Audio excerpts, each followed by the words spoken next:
Wow, I'm muted. I am so sorry. Welcome to the Wednesday Night Maker Hangout. We've already got 3 wonderful makers, 2 now, one just vanished. And we're going to mess with HueForge tonight. So we'll bring them right in. We got our good friend Shane. What's going on, Shane? Hello. Hello. Hey, we got Viking in the chat. How's it going? Non-fam Vince. We got Dwight, Mr.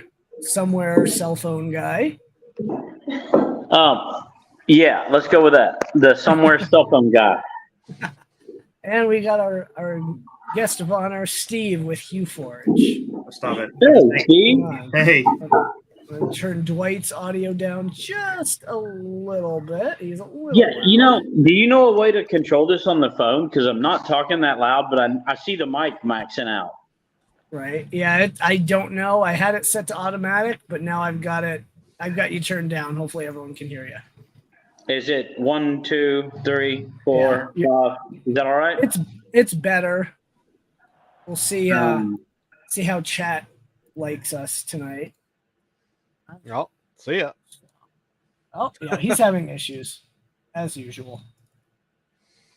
There we go. Let's just try to get HueForge opened up. And he's back again. Damn it. Are you updated to 0.6.2? I am, yep. Okay. Yep. I actually had to kill it and go all the way back in because I had an issue with my computer this morning. And so, no big deal. Thank you. I've done a few photos. I was saying thank you to Medic Vince for welcoming me.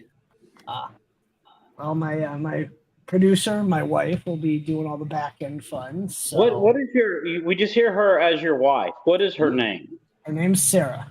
Sarah, that's a good name. There's a lot of Sarahs. Yeah, there are a lot of Sarahs. Right. In the world, but also in terms of people twice. Right. All right. Let me get HueForge open, and we'll hop right into it. I'm not sure we're going to print tonight, but we're going to all learn how this program works on a stream with 8 viewers. Guys, I don't know how long I'm going to be on tonight. Well, I mean, I'm going to be on and off. So what I'm saying is bouncing in and out. But I'm glad you're going over the HueForge, Justin. I downloaded it. I don't know. I guess last Wednesday, and I'm a really bad customer, Mike. I haven't even opened the program yet. Or are you the best kind of customer because you don't need customer service and nothing breaks for you and you just paid me money? There you go. Well, that's Einstein's theory of relativity, and I think that falls under special relativity based on perception. But I really bought it because Ian is our creative designer. I mean, he's the one that really handles all this stuff, and I just wanted to play with it. Yeah. So he'll be the one actually putting it to is probably full potential, where I'm just going to go in and mess stuff up, and he's going to have to fix it. But I'm looking forward to it. Right. You should mess all of his stuff up. I don't know. I sent him the link, but I talked to him earlier. I was on my way back from College Station. We had to go move my niece today, and all of us just about had a heat strokes doing that. Oh my God, it's so hot. It was 106 degrees. Ooh, that's awful. Yeah, yesterday I told Justin this, but yesterday I got so overheated that I got on the phone with Justin, and then we had a little meeting afterwards with some other people. And in between talking to Justin and getting into the meeting, I had to visit the bathroom to empty my stomach. I'm trying to be nice here. I overheated so bad yesterday. So today, every time I started to get to that point where I felt a little woozy, I just shut down for a little bit. And it definitely helped because I'm actually drinking a little shot of vodka right now. And when I overheat, I can't drink any alcohol. So yeah. Right. I'm actually doing some fusion work tonight too, because I got a friend at work who wants a bag tag for his son's hockey team. So I'm doing both here. Very awesome. I'm here to tell you you're getting before it's wrong. So you want to hear something funny?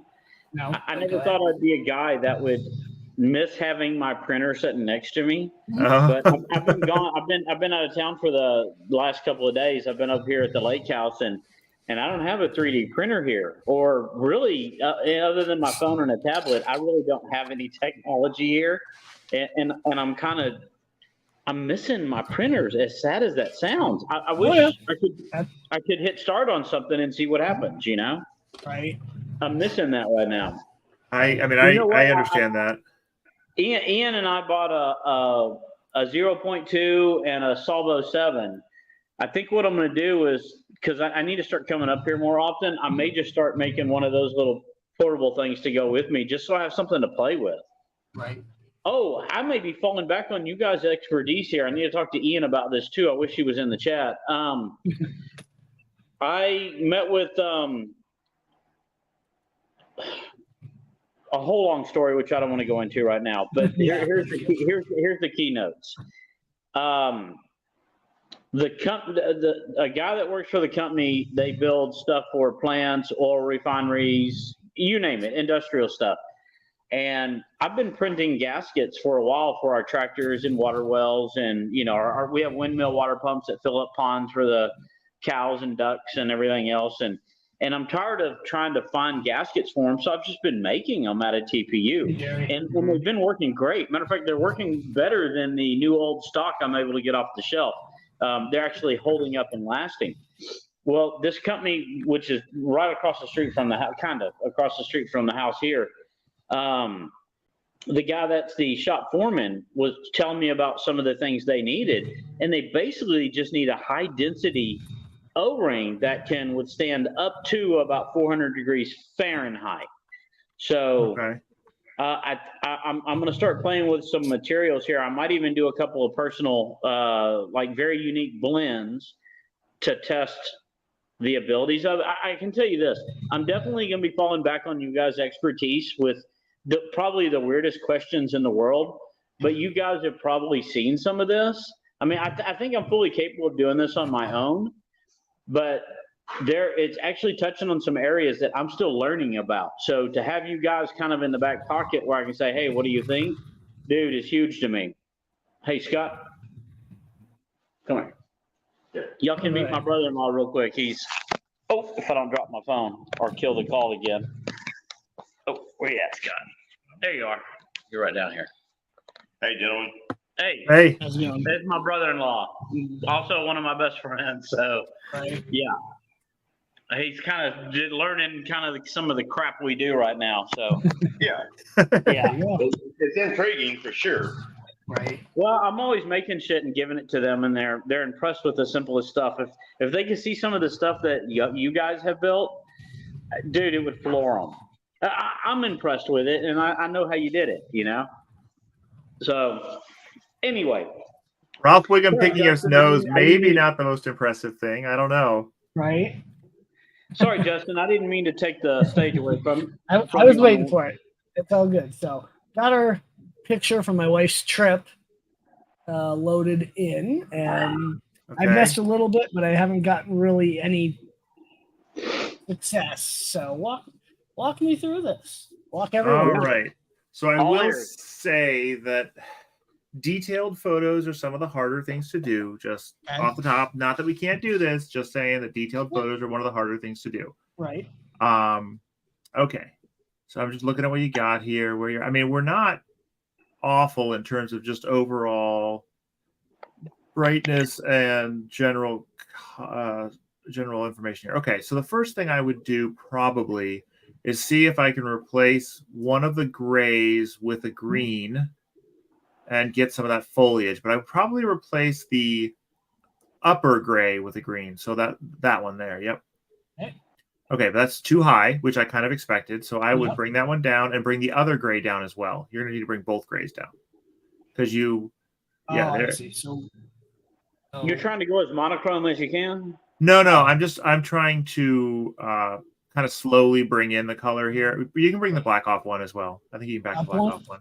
Okay. Yeah. No, down one. You went up one. Go down. So down two there. Yeah, I think there. Okay. So I'm just trying to bring color in slowly. So one of the things that people do that I think throws them off is they try to bring in too much too fast. They try to just drop in all the colors and then adjust them, and that can be really hard. But I will say that. So go to your image format in the bottom right and change that from color to luminance. Okay. Okay, so it didn't really, I mean, so that is what we're working with in terms of the color space that we have. So things that are similar gray tones are going to be similar heights in the mesh. And so when you change the layer sliders to that area, they're all going to be the same color. Does that make sense? Yep. So now you can go through at the very top where it says the brightness compensation, the standard, where it says standard. Not sorry, right, the very top of the model geometry. Yeah. Where it says standard. Yep. You can go through those. So there's standard, there's bright enhance 1. You can look at that one. And this one will change to match. And you can see if there's any, and they won't really. So now dim 2 is broken in this one, sort of, but I'll show you how to fix it. Oh, wow, yeah. Okay, wait. You can fix it by clicking the negative checkbox. This one's got reversed. So you can check the negative checkbox right underneath the border. So it's there's a whole vertical strip of checkboxes next to the actual physical geometry and the model geometry. Sorry, it's still model geometry. Down the bottom of the checkboxes, the last checkbox at the bottom. Ah, gotcha. So this is actually bright or dim 2, and then you can do the next one. Bright dark enhance is also broken similarly, and so those are your different. Those are your different inverted. modes. Yeah, Nice. It's inverted. I thought I was fixing a bug in the code, and it turns out I was introducing a bug in the code. But I think probably, I think probably standard is normally about right here. You probably want standard. And then go back. Yeah, right. Yeah. So that's I have it fixed in my code, but okay. So the other thing that I've added in this version is a couple of color aware options, and they're not exactly what you think, but they are somewhat color aware. So I would try color aware 1. It's under combo where it says luminance method combo. Change that to color aware 1 or color aware. Okay. Everything changed, right? Yep. Totally different, right? But now you can see if you switch between the image format, the luminance, and the right here, yep. Color. And the color, you see that it really changed what some of those values were. Like, okay. So what it really is doing is it's separating it into color bands, and the color bands it separated it into are green is at the top, red is below it, and blue is below that. And then black, the black and white color band should stretch the whole gamut from the bottom to the top, because that was the way I wrote this. So that means that you could bring your blue way up. Not your blue. In, right? Sorry, you might want a light blue in here because there is some blue at the bottom. You might replace that gray with a light blue or a blue gray. Let's do a light blue here. Yeah, you can do that one. I would probably bring that down more. Okay. It gets a little tricky here because it's a little tricky because the white sometimes shows up as gray. So you might actually need to bring your white down to right above that blue, like between the green and the blue. Oh, you're in dynamic depth mode. That makes sense actually. So bring that green up. The green up above the white. Yep. Okay. And then you might bring the white down. Okay, so now the white is kind of sitting in the blue range or the red range now, really. So you may need to get all the way down to the blue range. I'm not positive on this image. It's a little hard to check to be sure. Because this image, you're going to have the trouble that the yellow and the white are going to be really, or the yellow green or the lime green and the white are going to be really close because it's not really a pure white in most cases. Right. So if the water's going to get green when you try to make the yellow highlights show up, and then the forest is going to be like what it's a little tricky because of where their blends are. Right. And you're sure you're running 0.6.2, right? Let's see. I can't see your version when you bring that up, but V0.6.2. Okay, just making sure. All right. Oh, that popped up for just a second. Okay, so it did weird. Yeah, when you bring your blue down a little bit more, the blue color and the black, bring the black way down. Like maybe get rid of the black for right now, and the blue, bring it down a little more. There. Okay, now we're getting some of the white on top of the blue, which is what I was looking for. So you get a blue shading to it, but then bring the black up one layer. Okay. What's going on, Ian? Okay, so that's looking a little bit better to me. Okay. It's still not perfect. I don't love it, but it's better. Okay, so now let's mess with the greens a little bit. Let's bring another white in. Bring a second white in, same white, but Yeah. like whatever white you're using, and then bring it up to the top again. I have no idea why is this not doing this? It is. It's there. You have to drag the slider up. It copied in. Oh, okay. So drag that slider all the way to the top. You can drag it from here if you want. I like so now we're gonna see. Now we're brightening the green as well here. So now the green gets shades of color, right? And then you either want a yellow or a lime green in there, I think, a little bit, so we can between the green and the white, so we can get some of those highlights as with the sunlight shining on the green. Right. So here's the yellow. Right. So I think you're going to want the yellow up above the green, I think, but it depends. Well, that was kind of in the right place there for a moment. It still looks. I think it looks. Ooh. That's too high. Yeah, I mean, it does kind of highlight the tree. No, I think that's not terrible, but I will say that when you brought it, it's all experimenting, right? So we need to get those tree trunks more gray. So we probably want to bring a gray in somewhere, but I'm not sure exactly where we bring the gray in to get those tree trunks because they're can't green. Reuse this gray. Okay, we can. I mean, you can put a new gray in. You can use the same color again. There's no reason you can't use the same color again. I'm just saying that you have to do another slider. It has to be a second slider. Okay. So and it looks like the gray needs to go up. Well, maybe we need gray in both the blue area near the bottom, but also in the green area, right below the green area. Okay. So these are kind of tricky because there's so many colors and similar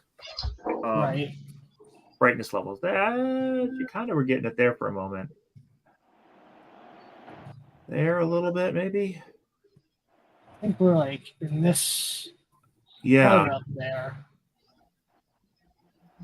So I don't it's hard to say. Color Aware is new. It's hard to say whether this is going to be better than the other mode. I just know some of your colors are going to bleed and you're not going to love them on this image right now. Right. You could pre-process this image with a color, like one of those contrast filters to make certain colors come in or out. But the other thing I noticed is when you had that yellow and you had it coming up like right above the blue region. So drag that yellow slider down below the green.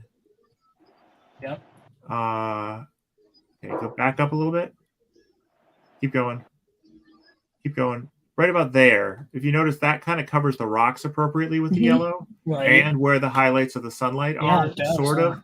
Yeah, so it's sort of in the right range, but then we need to do something to fix the bottom of it. Like it's not quite like we'd have to merge it with something else below it, I think. Right. We need to take up maybe the gray needs to come up a little bit into it. The second gray or the first gray? The second gray, I think. The first gray is a blue, actually. Okay. No, that's not. Yeah, I don't know. This is kind of a tricky one. So I was just trying to work with and this may be an issue of TDs versus all right. There we still get the yellow, but we have the it's too much yellow though. I don't know why it's so much yellow here. There we go. Because of the gray, because if I slide this guy down, see? Yeah. I kind of like just the gray out of there almost.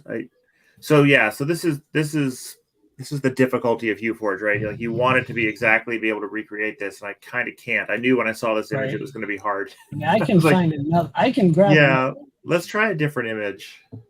Okay. I knew this image was going to be kind of hard. I mean, black and grayscale, it's going to look fine, but anything else, it's going to have some trouble.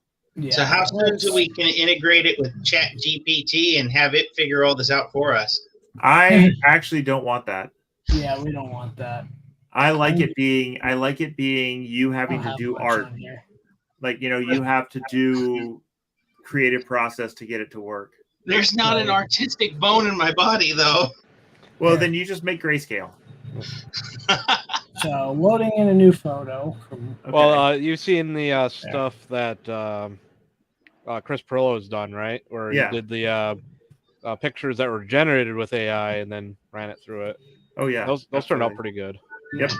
So should clear out all these colors and see where we're at. Well, yeah. So generally, a black and a white are always good to have. So you go just have black at the bottom and white at the top, and then just drop in new colors as you want. Right. So I think we can actually do pretty well with this one as long as we're not a stickler for getting everything exactly right. Nah, it's an old photo. All right, so I would, put a darker blue in there. I don't even think you need a gray. I'd put a dark blue and a red because those are your two primary colors in there, and I think we can get those to work. Yeah. Okay. Oh, sorry. We're in color aware. We don't necessarily need to be in color aware at this point. This one might be standard. Bring the black down. There's your blue coming in. There. We got some blue. We got some red. Now it's a matter of the top. Yeah. So then we'd want another blue, lighter blue up higher, maybe to do the sky, like that ice blue, maybe even. Okay. So just a little bit above the red. You start a little bit above and then move it up as you go. Yeah, there you go. You go up. You want above the red, right? Yeah. I see. Yeah. So that's 12. Keep going. You were getting the sky blue. Okay, so the sky's blue now. The only issue is maybe the black is still one too high.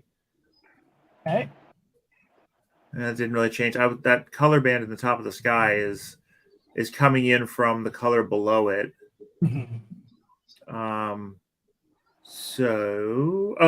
Try changing. See, we lost now the ground's red, which we didn't really want. I mean, that black's better with the shade, but yep. Yeah, no, I think the black didn't change the sky. The sky was it's just because the blue's too thin, I think. Actually, the blue's sitting on top of the red. That's what that is. That light blue sitting on top of the red. Okay. If we brought in a really opaque red, if you had a matte red, we could probably make that color work. I do have a matte red somewhere. Scarlet red? Yeah, that should work. Up top? No, drop it where that red is. Just replace the red. Then you can have the red be lower. The red doesn't have to be as high, and it will still cover the blue. Okay, it needs to come up so that the other blue doesn't cover it. There you go. So now you got your blue and your red, and then it's just a matter of getting everything else where you want it. But you might change. This one is one where you might change your brightness compensation, or you might change your combo. You did not miss anyone asking that. Actually, after I leave here, I'll be going to bring 6.2 code over to my M2 MacBook, and which is sitting on the shelf right over there, where it's been since I got it working at least a little bit on the M2, and trying to fix the bugs that I ran into the first time I did it. You might actually want the black. The only issue we're having here is that blue may be too high of a TD on that blue. Do you have a lower TD blue of a similar color? I've got a ton of blue, so I just don't know what I have. It's like way too much filament. No one has too much filament. I have 325 rolls. 300. Okay, so you have more filament than I do by quite a bit, which makes me feel better about myself. Don't tell my wife. No. Yeah, don't. Yeah, my wife's listening. I feel like we can. The sky. So this might be an image where I would say, hey, let's cut the sky out and print that as a second lithophane right now. Okay. Or maybe color aware was the right way to go, and we can actually get that separated out. But we're gonna have to change it quite a bit to do color aware. That's gonna be completely different right now. Yeah. So remember, it's bands of color: blue at the bottom, red in the middle, green at the top. So. Green. Your black should come down. Well, you don't necessarily need a green. I mean, you have those trees in the background, but do we care about the trees in the background? Not really. So I bring the black down, I think. There. Yeah, so the sky showed up as blue now. And then we can I think you bring the blue down a little bit. That might be too much. We lost the blue sky. We want the sky to be blue. And then we want the red. The red is kind of right in the right place. Okay. Maybe up a little bit. I'm not sure. And then the white. So we might need a white between the red and the blue. Okay. Like also as well as as well as. Well, how do you add? I see. Sorry, you add. Just drag another white on another slider. Yep. I forget about that. Yep. My brain's 1, 2, 3, 4, 5 on this. Yep. Yeah, a lot of people have that. Okay, you're maybe too high. There's where it would have to be. If you go down one more, so the red is solid on the nose. Man, you're just giving me trouble here. I feel like I would need to play with this a while to figure out how to do it. My dad actually had one where I made him cut it into pieces. I bet AI would have it done by now. Yeah. Well, okay, Marcel. And you would have had no fun.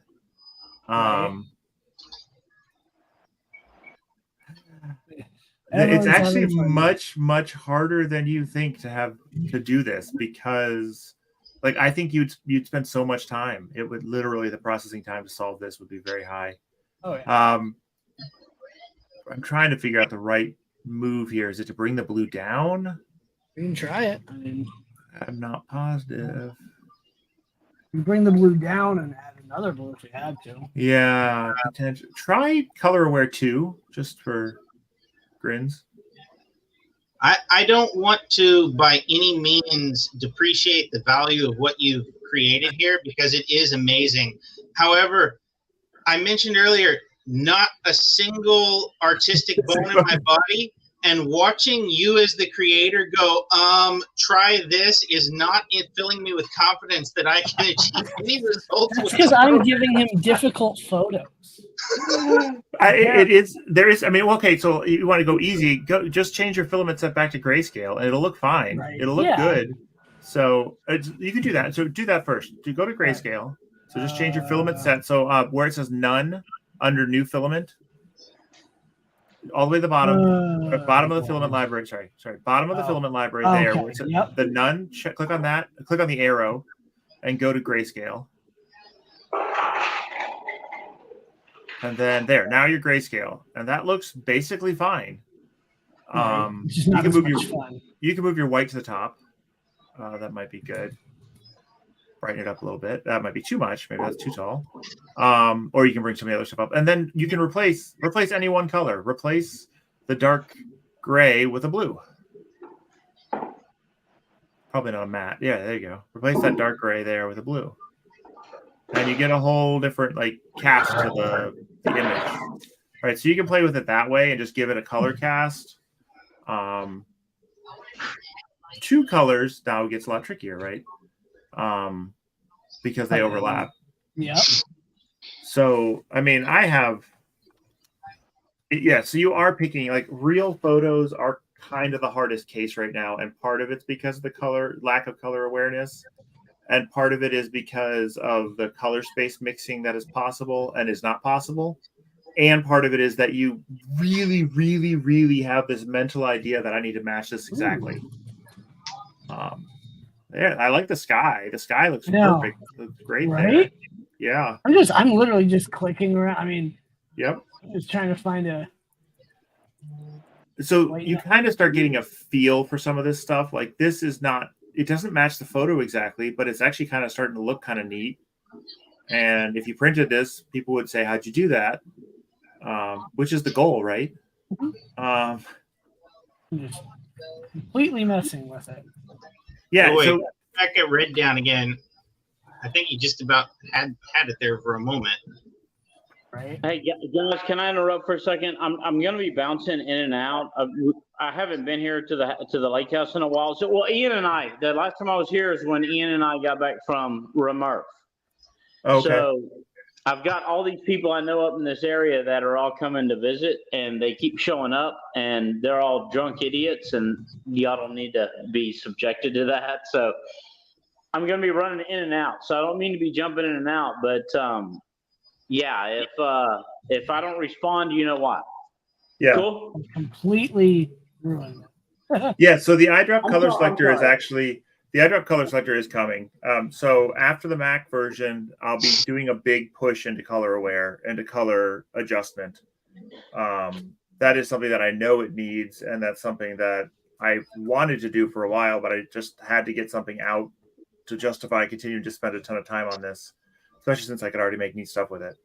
So there's going to be a handful of people who take to this like a fish in water and are just absolutely amazing and fast with it. Ian. That'd be Ian. What's his face? Smalley. Yeah. There you go. And then there's going to be some people who aren't fast, but they can brute force their way to some amazing stuff, and then the rest of us are just going to watch in awe. Yeah, I'm brute forcing. Well, part of the process, though, is you brute force for a while, and then you start understanding. Can you limit the region of the image you're working on for the color frequency work you're doing? Well, the problem is everything's swapped by layer, right? So if I limit any region of an image, I'm effectively saying multiple swaps per layer. So to do that right now, the solution would be to cut the image and do it in 2 parts, print 2 copies. Yeah. So if you were to cut the sky out, which wouldn't be that hard to do, and then put the plane on top of it as foreground, you would get rid of all the blue in the sky that you're trying to match, and you wouldn't have to match that anymore in this image, and you would just be able to match. So like that would be like the Diablo Lilith. I'm sure, have you guys seen Lilith, right? Yeah. The one that my friend made. We put it together by doing that. We cut Lilith out from the foreground and colored her separately, and then the background is actually actually a lithophane. So there's actually light coming through the back, so you do get the full glow behind her. And then, but I didn't have enough luminance space to put Lilith all in grays and blues and purples, and with a little bit of red on her and the background in red. It just didn't, and get the shadows of the wings properly. That didn't work. So we had to separate it into 2. So I have kind of a random, pun intended, question here, or not question, but idea. For the people that are going to brute force it, you just drop down your colors that you're going to want to have, and just have a randomized button. So it just screws with the.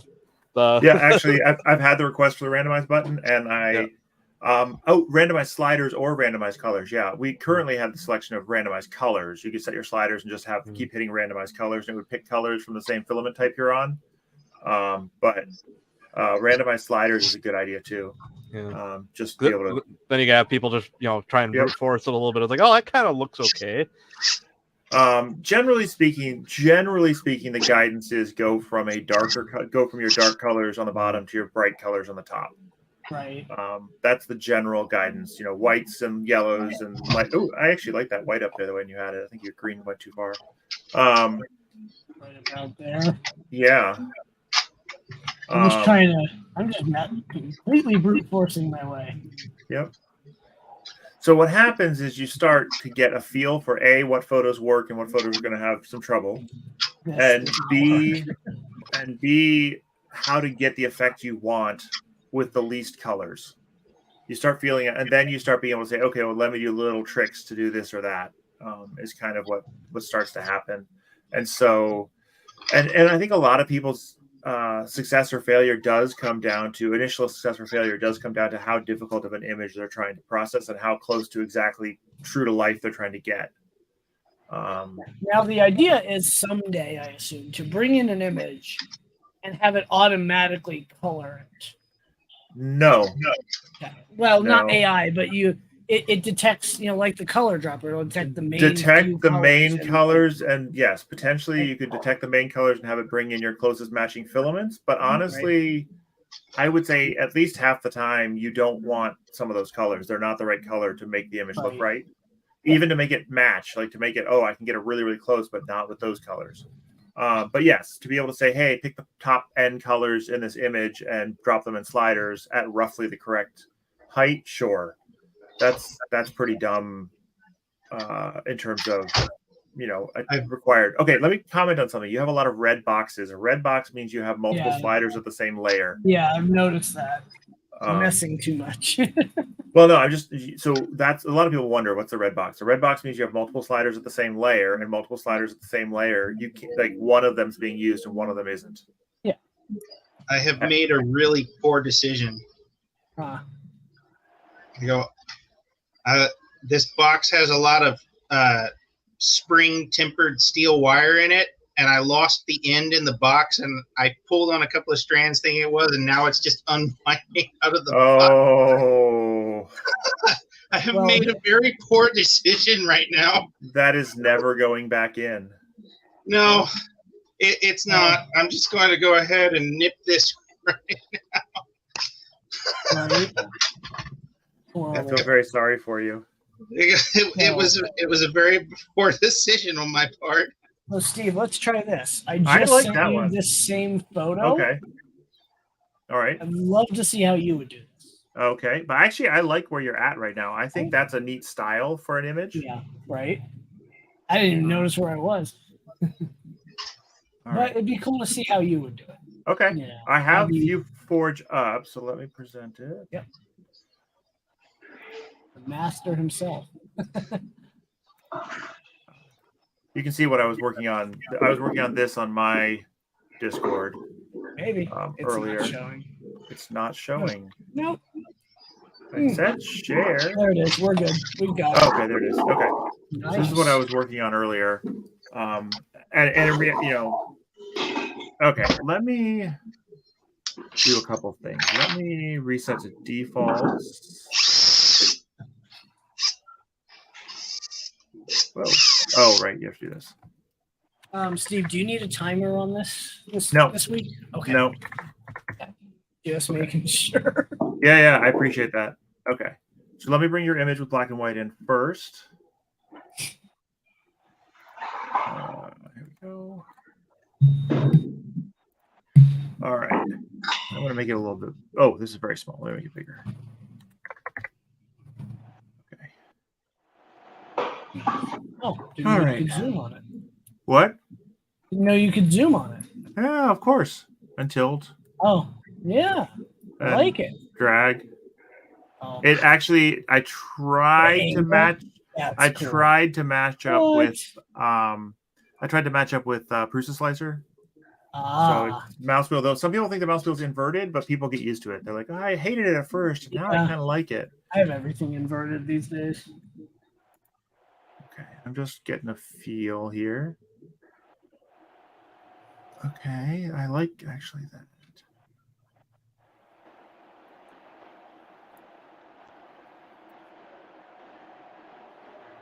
That's too much.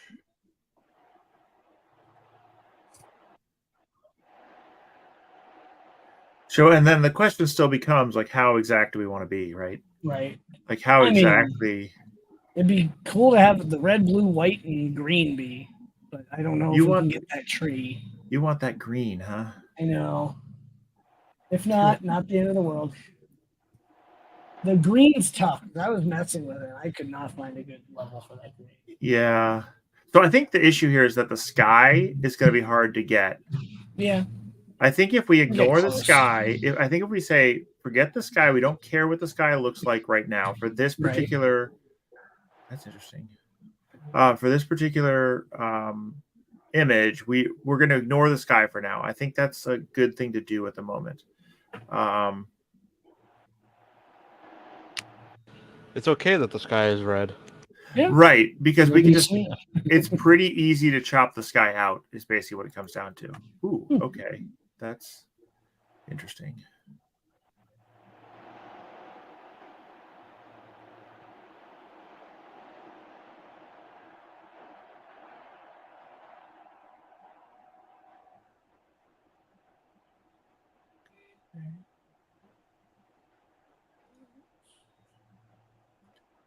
You want that green, huh? That green is right in the blue red. I know, isn't it? It's right around blue here for this. All right, let me try. I actually have a different color aware. I actually have a different color aware running. Hey. Nice. So I can cheat. Yeah. Well, that's okay. Okay, that's blue. You can do anything you want. You're the one making the program. Yeah, but I mean, like, all I'm saying is that you guys wouldn't have this option. Right. I don't like that blue is... Okay, wait, let's bring this back. Okay.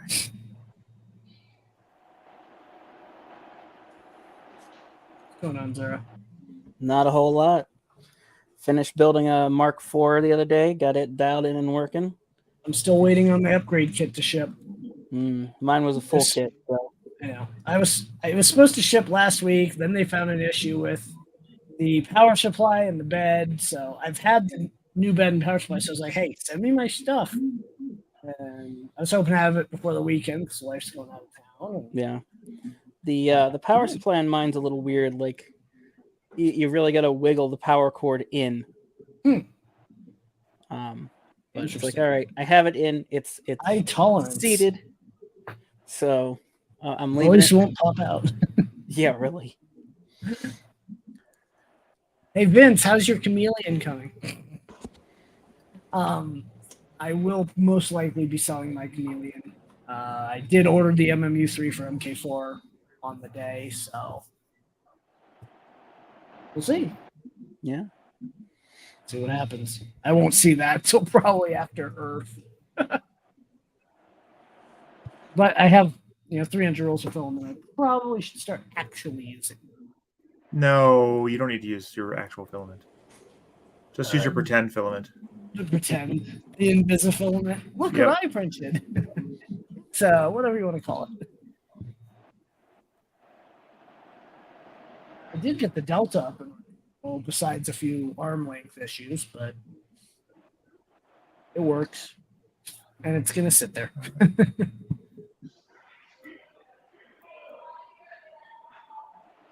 Sorry, I'm not talking very much because I'm in. You're in focus mode. Focus mode. Yeah. All good. So I'm actually surprised at how bright some of that asphalt is considered. So I really like color aware kind of needs to be able to say that the gray goes that the grayscale goes into one range too, and right now the grayscale covers the whole range. Right. Of course, I could cheat and change that right now.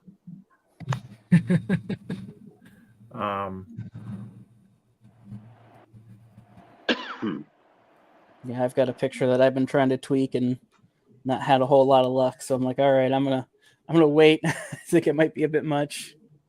Yeah, right. So color aware is doing me dirty here too. Well, Vince, you and I will be MMU3 buddies. Oh, you're going for it? I ordered it the day they released it. That announcement was a little underwhelming for me, to be honest. I had the MMU2. I used it. I hated it. I've had the palette. I used it. I hated it. I have the chameleon. I have not used it because, well, long story there. You don't want to hate it? Is that? I don't want to hate it, but getting it set up is not as intuitive as the MMU3 was, or MMU2 was. And we'll see what they do with the 3. Yeah. I don't want to buy a bamboo, so I'm in a similar boat. I didn't have an MMU2, but I have several friends who had nothing but problems with it. Mm-hmm. Did not buy an MMU3. I have a palette. I got 3 prints out of it that were successful. Yep, and then it starts shoving colors where you don't want them. Mm-hmm. Well, and even on the one print, it's there's like a spot of black. Yeah. So, there you go, Zero. Love it. Yeah, I gotta say, this is not an easy image either. Of course. I don't want to just yank an image off of Google, so right. Go to my old photos. How about something that's got a lot of white? I did this one earlier. I'm not loading the project, but like this kind of where it's like almost a grayscale image to start with. You could do a whole bunch of stuff with it. Right. Not with these colors, really, most likely. Just saying. It's like so here you could bring your black up, bring your blue, and then let's change that red to a blue gray. Downloading from URLs is not currently supported. That is correct. You gotta fix that. Drag and drop. That would be awesome. Drag and drop works, just not URLs. Oh. You can drag and drop any image file you want on there, just not yeah. Well, not any image file, but PNGs, JPEGs, and WebPs all work. Right. But and the reason it says it's not supported instead of just silently not supporting it is because I wanted to do it, and I said, "Oh, how hard is that?" And then I looked at it and said, That's hard enough. I'm not putting it in right now, Nice. but I do want to support it. So Nice. I mean, there's a lot. The problem is the more you support, the more complex the program. Yep. Right. yeah, Which and brings me to a question I've been wanting to ask. yeah. So how difficult would it be for you to try to best guess the filament colors based on what you have clicked as owned? Everyone has that. So okay. So if you clicked a color, if you clicked a color and said, "Tell me what, give me my filament that matches," that's easy or close. Give me a set of filaments that match here. That's easy. Okay. That's no problem. In fact, actually, let me. I'm going to bring my screen down for a minute, or actually, wait. I'm going to stop it, and I'm going to change how I present it real quickly. Magic. If I share my whole screen, you can see my overlays. So I'm sharing my whole screen now. So There you go. if you look here, there's now. Oh, I had to click on it. There's a pop-up now that tells you what color it is and what the Z height is of it, what the hex code of the color is and the Z height. So I mean, I know what color it is. I am basically selecting it. I could very easily say, and here's your filaments that basically match that color. The closest filament matches to that color. And if I do C-Lab, I could even give you and here's how far away that match is. Oh, like wow. how many percentage off that match is. So that's totally a doable thing since I'm already pulling the color and seeing things like that. But in terms of the problem is I could, this, like say this point right here, right? It's that particular color. Do you want a filament of that color, or do you want 2 filaments that blend to that color? Do you want 3 filaments that blend to that color? Do you want how do you want to get to that color? That's the tricky part. That's the part that's really, really complicated. And so I'm kind of avoiding that right now. I'm cowardly avoiding that issue by saying, I'm not going to do that for you. No, I also like that it's an artistic process, but I'm perfectly happy to say, I want to click on this part of the picture and then have a set of filaments that pop up and be able to just drag one of those onto a slider. I think that would be great. Like, I think that's a great thing to do. But I don't want to say, here, let me make the image for you, because it's actually, first of all, very difficult. And second of all, it takes away from the part of the process that I think is really fun. Right. Well, that brings me to another question, since I'm full of questions tonight. Yeah. Are you by chance partnering with Joe from Filament Colors? I have not really, because neither one of us has had enough time to talk to each other that much. Yeah, because we have got both the hex codes, and I know he's a lot of that on there. So the hex codes so far have been coming from either the filament manufacturers themselves or community members who are actually measuring them. We have FJ Laboratories has been actually getting filament print samples and measuring them on like high-end color equipment and getting hex codes for that. Nice. Of course, part of the issue with that though is the reproductive quality is on that. Okay, so your monitor matters, right? Right. So if I tell you a totally accurate hex code and your monitor doesn't render it accurately, then you think your image is going to look different than it looks. Whereas if you modify the hex code that I give you to make it match, I look at my hand and I look on the screen and it's the same color, that even though that hex code is wrong for the filament, it's right for you and your monitor. So it's tricky. There are specific monitors designed for rendering Pantone colors. Yep. And there's a calibrator for it, and too. They're not cheap. and how many of my customers own those? That's probably not very many. Right. So nobody owns those. So my goal has always been to make this accessible to as many people as possible, and not to make it hard for people to use. And so if I say, okay, you need a color calibrated monitor and you need a color picker and no one's going to use it. Right. Exactly. So I guess that's the issue. That's the trade-off with hex codes, right? I can get super accurate hex codes that are totally correct and mean nothing to you as a user because it's wrong on your monitor and it doesn't work. So how much effort do we spend on hex codes? It's more interesting to look at it and say, well, I do think saying to someone, look, you clicked on the image and the hex code that I got from the color of the image, which is not respective, doesn't care what your monitor looks like. The color that I get from that image click matches this filament over here. that is a meaningful connection, and just say, please trust me on that. These two match, but that doesn't mean that, it doesn't mean they're going to match when you blend them, because if you're depending on the color underneath it during the blend and things like that, they're going to look different. So I actually like this. I like this one. I don't know how well it'll print. I've been having, so Justin, I haven't bought a bamboo. I happen to have two, but I didn't buy them. Yeah.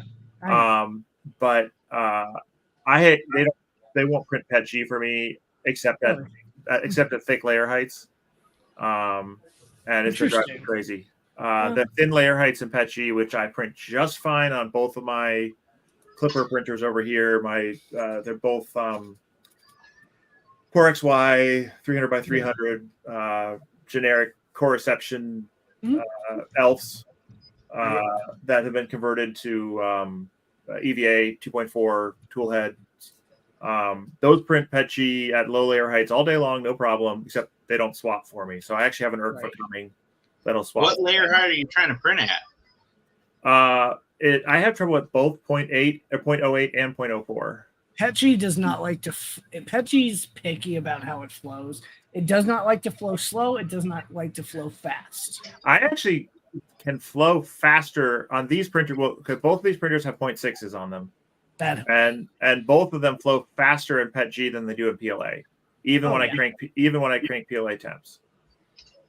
But 0.6 millimeters at 0.04 is messy. That's going to be messy all the time. 0.6 at 0.08 is fine. I mean, there's a little cleanup, but it's like wire brush and quick, hit with a heat gun. Right. It's not too bad. But the 0.04, like, so this was printed at 0.04.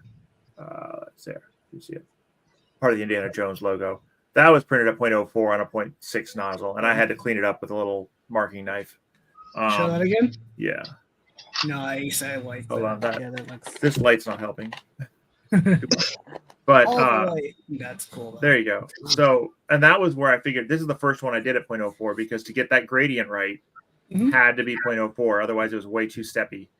So that's kind of the trick, is that, like, you get more of a lift. A lot of people ask about doing 0.2 millimeter nozzles, and a 0.2 millimeter nozzle really isn't necessary unless you're doing really, really, really detailed stuff that you have to get the lines, or you're printing small. Like when you print something small, 100 by 100 or less, then the 0.2 can really help. But if you're printing, a full size, like 200 by 200 or 220 by 230, or like something like that, then the 0.2 doesn't buy you anything but a lot of extra print time. But 0.04, if you can do it, buys you a ton better gradient smoothness, and your gradients will be much more smooth. You won't see anywhere near as many steps. It'll look much nicer. You have a lot more blending control because your layers are smaller. But not on every image. Like this image, I didn't really see barely any difference at all between the two. There's almost no difference. But other images, I don't think I've ever tried to print less than 0.1. I know, right? Ever on anything. I've done 0.05 on stupid stuff, and with a 0.25 nozzle. This was 0.05. Yeah. Wow. And with a 0.2 nozzle. But that was on my my underwire. My underwire has the 0.2. And it was small, right? It took like an hour and a half because it's small and really thin. It's a millimeter thick. Right. But I wanted it to be as much like a feather as I could. But yeah, so normally what I would do is I do the test prints. So like this was 0.04 on a 0.6. That's 0.04 on a 0.6, and it's kind of chunky. And there's there you go. You can see that there's like a bunch of nubs and things on there, but you get the idea. It does work. You get the blend. It's just messy, and then you print it on the 0.2 at the same size, and it looks beautiful. So that one helped because it was smaller. Or like here, like this is another one that I printed. This one I printed at 0.05 with a 0.2, and it, super smooth and everything came out. But it's because it's small. If I printed it, bigger, if I printed it this size, I'd go with a 0.4. The 0.04 layer height, yes, but the 0.4 millimeter nozzle. So Anyhow, so my answer to you, I guess, on your pictures are no, you can't do it. Sorry. Right. All good. In black and white, those, for right now, real photos with lots of colors are going to be black and white. That's what it comes down to. Or color cast, like put a sepia tone on it or put a blue tone on it or something like that. But don't try to do the whole thing in color. It's going to be really hard. Yeah. Unless it's high contrast. High contrast photos tend to work pretty well. And you can get away with 2 colors often for real grayscale, just black and white, just make it real thin. With another photo that doesn't need a ton of detail, but we'll share the screen because why not? Yeah. There. Futzing with a photo from Baltimore, and I'm just. Yeah. I swear that building is in downtown Cleveland. I mean, I know what building you're talking about too, Zara. I know. I probably walked past it 4 or 5 times. I'm sure. I think this one could be pretty cool just as an image. Like, you don't even care what color this one is, really. Right. Like, pick a color scheme and go with it, and don't even worry about being exact. Like, I think you could actually get close to the original color on this one. Oh yeah. But it's just kind of a neat image to play with. You could probably do a lot of like synthwave images. Yep. Oh yeah. People did that right away. Play with the the color. I can't remember what it's called in other programs. It's like the histogram. Sepia. Look, it's sepia. Yeah, that's sepia. Yeah. Well, that's what I was saying. Like, if you go into your Windows editor and you do those different contrast schemes where they bring the colors in and out and stuff like that, that can actually be really helpful for some of this, where you can do that, and then you're like, all of a sudden now my colors have separation that I needed to get them to render separately. That absolutely can be a super powerful technique. I mean, that actually looks really good with the sepia effect. I know, right? I'm just trying to bring in. Yeah, you were talking about hex colors and everything for filaments and stuff. And there's filament manufacturers out there that will take the same roll of filament with like the same defects in the filament and go into Photoshop and like just change the color to the hex code and like, oh right, good enough. Yep. And people already know what brand this probably is, but this is a purple. On camera it looks way different, and once you print it and everything, it's got like, it's a really cool color. They got like a silver gray color. Like, if they would take a picture of the spool, I'm sure they would sell way more of it because of what it is. So that's right. One of those very very interesting and like irritating things, because it's like they gave me that whole spiel of your monitor is not going to be the right color and this and that, and like I just respond with, it's like, I do this for a living. Like, I do web development for a living and help people put their pictures on their website, and trying to help with color correction and all that stuff. I've had to do that in the past, and it's kind of interesting that it's just like, kind of going from interesting to ranting, but yeah. It's all good. We all like to rant around here. I just threw you an image in Discord, Justin. This is another use of UForge. Nice. So how many colors do you think? Yeah. So if you can bring this up, how many colors do you think this is? Let me open in browser. Give me a sec. I'd say 3, but that is correct. It's 3 colors. Yeah. So I made the tag in Fusion, but then I did 1 layer of white the base color is this purple, and then I did 1 layer of white to get this shade, and then 2 layers of white to get this shade, and then 5 more layers of white to get white. But it let me do this shaded tag with 3 colors rather than having to search for a bunch of purples and things like that. And it was what I did was I modeled it the way I thought it needed to be modeled, brought it into HueForge, looked at it, did the sliders, colored it that way as an STL, and then said, okay, yeah, that looks right. Or I think I actually had to lower. I think I needed I decided to cut some of these sections out and make them lower to make it more purple, and then said, okay, that's it, and then just printed it with those layer heights. So obviously, purple on white and with a smidge And of black. There's a little tiny bit of black. Yeah. I was trying to bring the black. I actually was trying to darken some of the purple by bringing the black up high enough, but I didn't. It's just the black is just the eye, pretty much. Well, actually, the whole base of it's black underneath. Yeah, but I can see the back of it down near the age group Right. champ. Yeah, so it's really only one. Yeah, it's 3 colors: black, purple, white, and really it's just the eye is black. And yeah, you can see it around the edge, but the only thing that's showing through is the eye. The edge black actually complements it. So I think so. Yeah. So this was something that I did for our kids' swim team this weekend. nice. But it's another use of HueForge where you make the model ahead of time and you tweak it based on the feedback from HueForge, but you're basically just confirming what you were already planning on doing and beforehand. Right. And picking which white you need. Like, do I need this white or that white based on what the TD is and what the layer heights are and stuff. So, and this I did at 0.16 millimeter layer heights. I didn't try to do this at 0.08. There was no need. I did it at 0.16. So That is pretty awesome. So there you go. That was the other thing I've done this weekend with it. Oh, there you go. So I can probably answer this. It's different whites and different blacks. Different amounts of white and black. No, yeah. So 3 different shades of purple from one filament. Okay. So it was a layer of purple. Well, there's multiple layers of purple.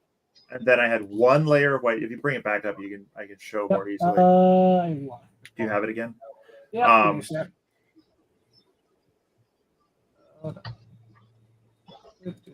That's so off axis. This is what HueForge is doing, is it's predicting this color blending you get. So that I can't point to it, but the main body, the main section that is the back edge, that's the darkest purple, that is the color of the filament. That's the purple filament. Right and then right there, that's the purple filament. And then the main body section that is slightly lighter, that is 1 layer of white filament on top. Dang. And so it blends those at 1.16 millimeter layer of filament. And then the next lighter section is 2 layers of 0.16 millimeter filament. Exactly. So it blends the 2 colors. And then this is probably like this one. That's a bunch. Yeah, I went way more. That and the eye, I wanted it to be solid white. So Be right back. My mnemonic for solid color is in general 0.8 or higher millimeters of difference will give you a solid color. I've done a ton of bag tags. That's how I made money 3D printing to pay for my filament and things like that for a long time. And it was 3 layers at 0.28 was my standard to get a solid color. Yeah, that's pretty awesome. And then you got it's the little details. There's the black edge, and then there, some of the letters bleed into each other because I did this. Yeah, but the kids don't care. Nope. Cool. We can read it just fine. Yep. Yeah, you can tell what it is, and that's the important thing. Mm-hmm. Yep. So anyway, that's just another use where you can. So HueForge supports bringing in an STL. Now I had some issues with STLs where I think they were being made wrong. It was very odd. Where I think that it was actually making the STLs wrong in Fusion. I had some issues with Fusion, and so I had to actually I had to exit Fusion, come back into Fusion, and just save it again, the mesh, and then it works fine. So that's where I thought, I don't think it's me. I don't think I'm doing it wrong. I think Fusion's doing it wrong. But yeah. Let's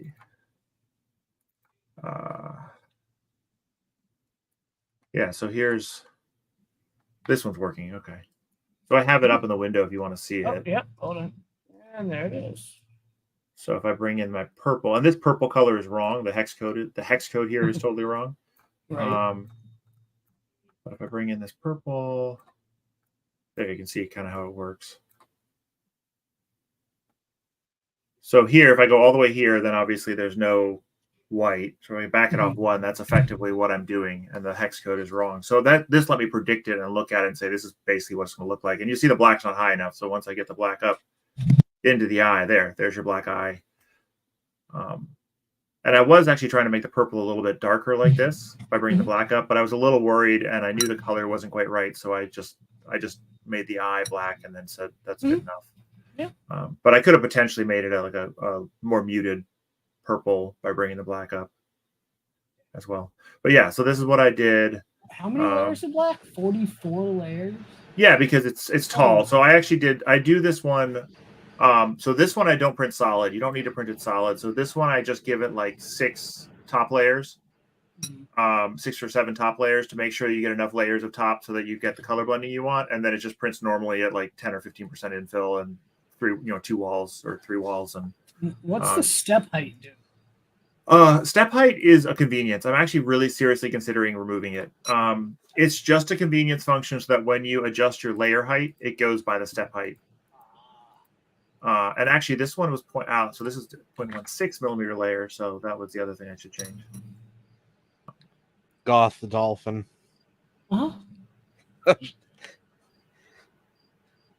Make it like a red and black dolphin. And then you can see if you right click here, if you click the mouse wheel, this is what the slicer will look like when you go slice it. And you this is basically unblended.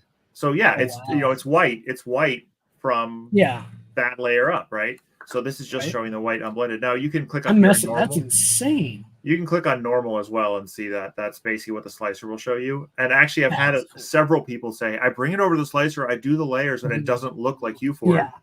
I said, right. If it looked like U-Forge, you wouldn't need U-Forge. Like if the slicer looked like U-Forge did, you wouldn't need U-Forge to do that. Right. So slicer makers, please don't make it look like U-Forge. But I mean, yes, you could sell the rights and then be integrated into like $10 million or Fusion Slicer. I wouldn't do Kira. No, Kira needs to fix their layer swap stuff before I would even consider that. Their layer swapping Kira needs to fix Kira. Yeah, I mean they always were the people that had the new features first, and I was always jealous, like, oh, I kind of want tree supports and stuff. But now that the main features that people actually liked are in the other slicers, I'm like, why would I ever use Kira? Yep. So actually, so I'm actually working. I'm working tonight on another tag like this for another coworker, where I'm going to do some color blending because I charge per color. Wow. And partially it's by tag, but also by color. So if you have 3 colors or 4 colors, it's more expensive. So I'm able to stick with 3 colors, not be stuck at 4 colors or 5 colors, to get all these, and I'd have to have all those filaments. So I'm sure Polymaker will help you out. I have plenty of Polymaker colors, so I'm not actually allowed to sell things with them. Yeah, which makes sense. They were the only filament manufacturer that put any kind of restrictions on the filament they sent me, and I was like, I'm totally fine with it. I don't mind. Yep. But the Bamboo Labs was like, here, take filament. I was like, okay. Thanks. Though I don't think I didn't actually use any of theirs for this project because I didn't have the right purple. Their purple was, and the purple was fine, but their purple wasn't the right color. So they have a very magenta purple. Like their purple looks like magenta. Right. So, of course, this looks like magenta because, as I said, this purple's not right. It's probably more like this. Probably more like that. Have you used any translucent filaments? Actually, I have, and there's actually I've only done it. I did it a long time ago, and it works better than you think. And there's a guy in the Polymaker Discord. He's in our Discord too, but he spends more time in the Polymaker Discord. And I get it. You kind of can't dedicate any significant time to more than one. But he does a ton of the Polymaker transparent TPU or PETGs, and they're actually really good. They're depending on how you print them, you actually have some control over how transmissive they are, how much the TD is. Nice. But he's done some really cool, like they're lower TD than you think. They're like 4 5s most of the time, not like 10s. So some of the transparents are really, really high, especially the clears. But the pigmentation does make them not totally clear. So, all right, you can bring this down. Yep. I don't need to be sharing this anymore. You can yep, there you go. Yep. We learned something. I'll mess with it more as time allows, maybe this weekend. Yeah, I wish I could tell you, hey, just do this and everything will work, but that's not how it works. I'll figure it out. Now that I understand it a bit more, because I flex with it, I'm like, and the mindset is, well, color 1, 2, 3, 4, 5. Right. That's just the way my mind works. Right. It'd be nice. It'd be messy, but it'd be nice if it would automatically swap over as you adjust. But that would be so much processing power to move Automatically a swap slider. over what? The sliders, just moving like if Oh. if I go above one another, that way I don't have a slider high low, you know. But it's a learning I curve. mean, I do have a task to at least put a reorder sliders button that makes them all sort into order. See, that I like. You can save the project and reload it, and it'll do that. But it's the reason it doesn't do it by default right now is that it's to support the ability to switch between like luminance modes and compare them. The bright adjust or the luminance modes and compare them. It has to store the state of all the different sliders. And I figured out a better way to do it. And I just haven't had time to implement it. Right. I just went off negative just to see. Why won't you cut? Do you ever have this problem where Fusion just refuses to do a perfectly valid cut? Yep. It's little annoyances. Especially with a line drawing. Yeah, you have to actually add another line to cut it. I just assumed I've been doing things wrong with Fusion, but yeah, I have those problems. It's like, won't cut. Yeah. Why not? There's literally no difference between this cut I'm asking you to make and the one you just made 3 steps ago. Yep. Have you tried turning it off and on again? But I had to select all these things to get them to work. But you gotta restart it. I mean, Sledgehammer, that works too. The fun part is when you figure out the one that doesn't work. You're like, why aren't you working? It's generally there's one profile that's not right and won't cut. And then once you get rid of that one profile, everything else will cut. Also, sometimes the Booleans will make them disappear. You're like, why did this Boolean operation of like a join make the whole thing disappear? Drive me crazy. And it's really bad when I'm using an SVG as a base, and it hates line drawings. I don't understand why Fusion hates line drawings so much. Yeah, Fusion. Some days are good, some days are bad with it. I have a phrase that I like using every once in a while. It can suck large. Like I've pretty much walked away from Fusion because I just like the amount of bugs have been ridiculous. It's amazing to me how poorly they do so much stuff. I'm like, how can you be doing this stuff so poorly and still be like the de facto? Right. Yeah. Like especially lines. Like line drawings kill it. I'm like, why is a line drawing killing you? Yeah. You have to learn your way around issues. Yep. It's like working with Windows. Windows works? What? Yeah, it's like my entire day today. Is it something wrong with Edge, Chrome, or something wrong with the root certs on the Windows server? I don't. You said the certificate word. Yeah. I don't want nothing to do with certificates. Yeah. I mean, is it root certs or is it the SSL cert that was having issues? Yeah. I mean, Fusion works great when you do it. I have a custom hot end fan mount and all that on Valve. God, if it's not.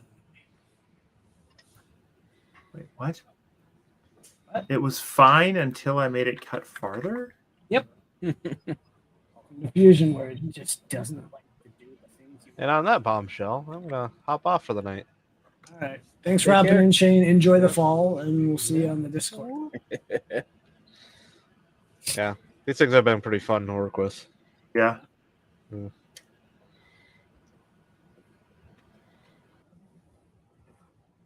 he's gone. Next. Hey, Justin. Yeah. Remember I was telling you about that mechanical calculator? Yep. The Curta calculator? Yeah.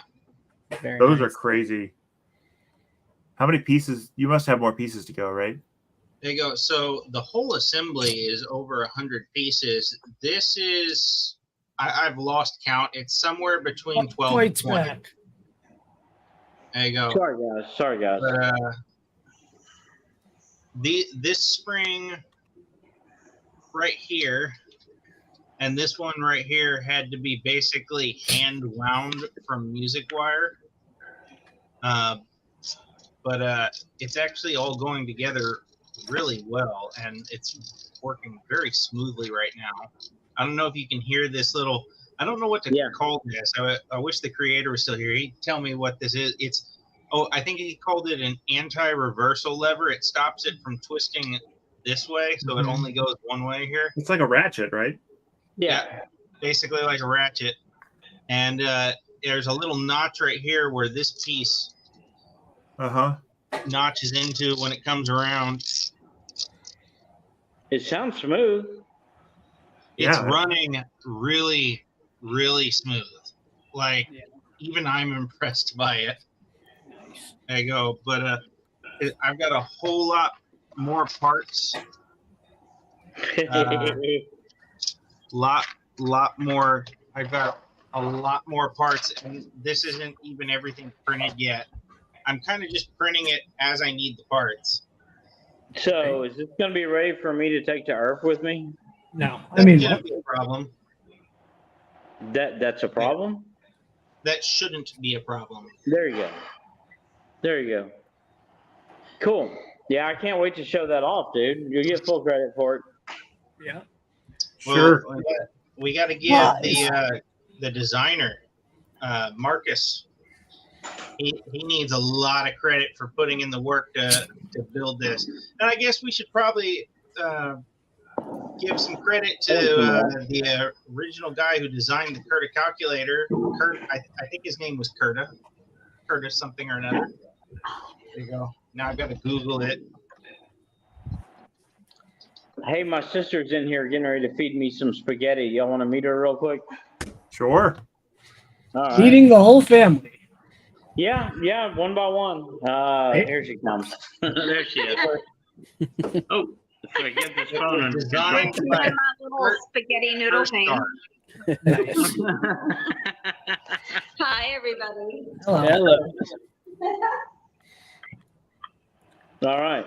You can take your screen off with me. I'm bored. I don't know. I'm even bored looking at myself. Right. I don't have any tech going on right now. I feel like a virgin. I'm running that belt print again, Dwight. Oh my God! Seriously? Yeah. Well, I started it last night, so we'll see. Is this the third time now? Ninth time. 9 times. What is the definition? You're in the hole on this, dude. Yes, the guy's gonna pay me for the filament, and I'm gonna be done.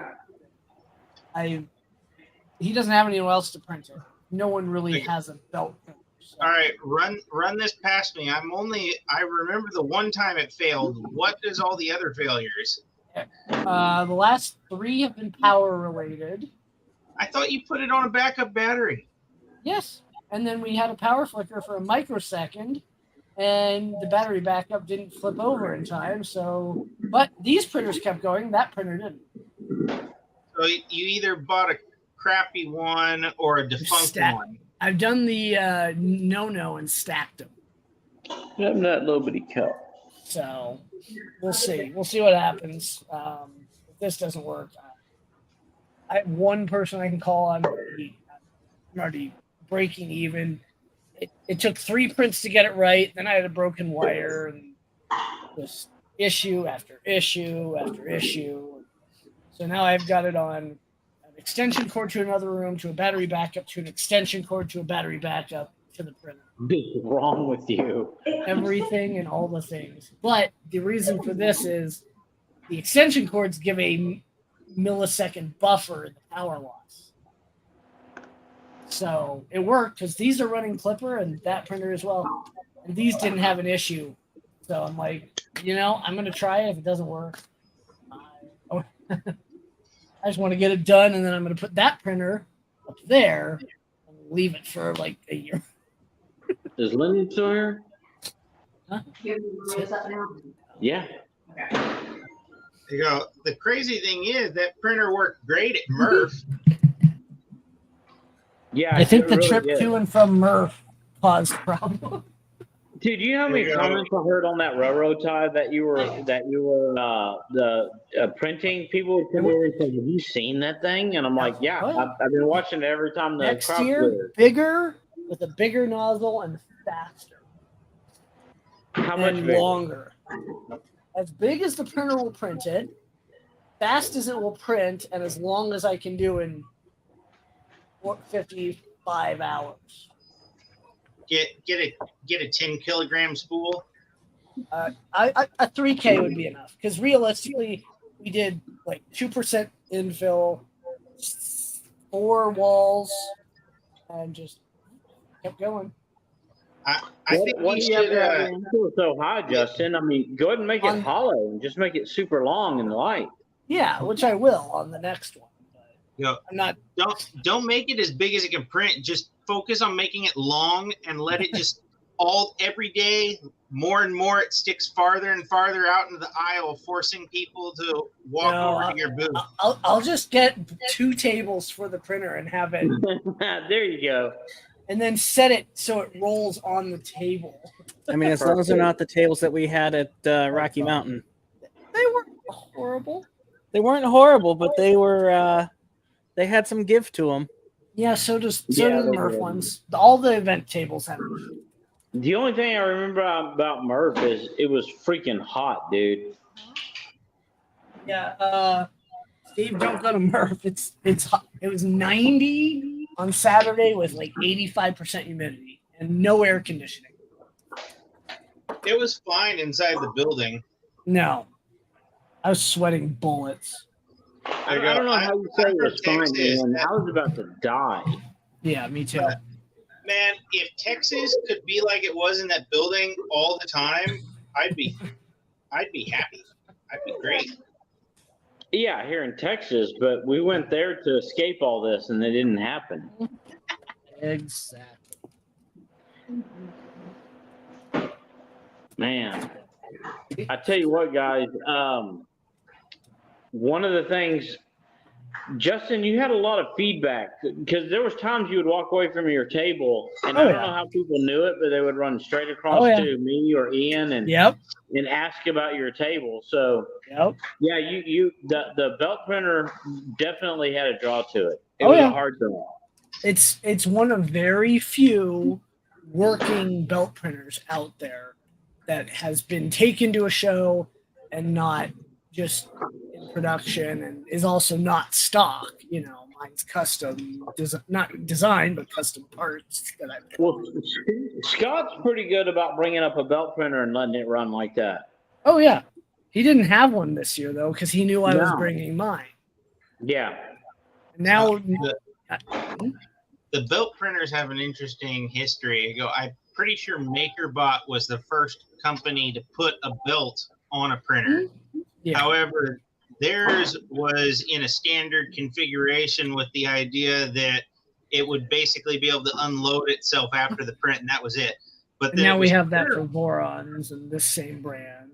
Yeah, but it was PrinterBot that was the first one to put it at a slant and give you an infinite Z-axis. There you go. PrinterBot did a lot of firsts. They had a 3D printer that folded up into a briefcase, a 3D printer that used tubes of silicone caulking, and several other unique 3D printers.